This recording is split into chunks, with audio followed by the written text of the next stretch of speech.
Among this select group were Daniel and his 3 companions, Shadrach, Meshach, and Abednego. Although they were captives, they remained completely loyal to the true God, the God of Israel.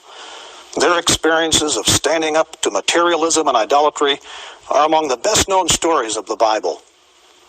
When Daniel's 3 friends refused to worship a golden statue which Nebuchadnezzar had set up, the enraged king committed them to the famous fiery furnace. Then Nebuchadnezzar was furious with Shadrach, Meshach, and Abednego, and his attitude toward them changed. He ordered the furnace heated 7 times hotter than usual, and commanded some of the strongest soldiers in his army to tie up Shadrach, Meshach, and Abednego, and throw them into the blazing furnace.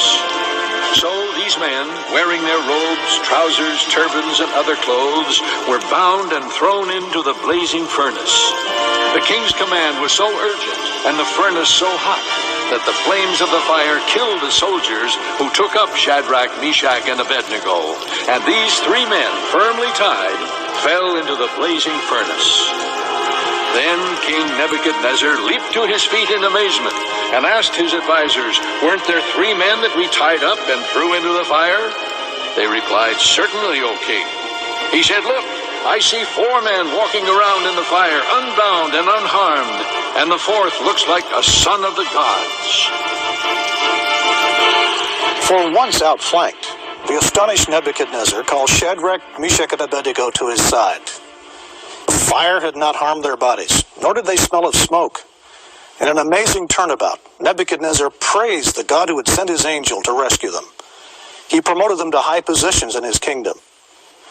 The relationship between Daniel and Nebuchadnezzar was a strange one indeed.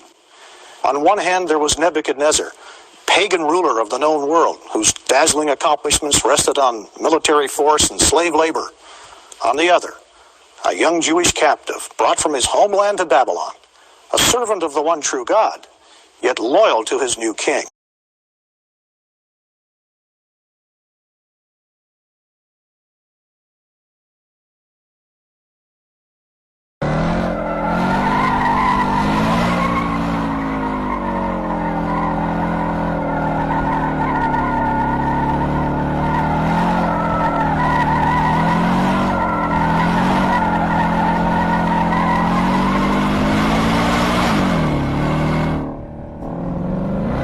The stone which the builders rejected has become the chief cornerstone.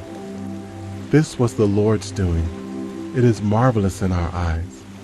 This is the day the Lord has made. We will rejoice and be glad in it.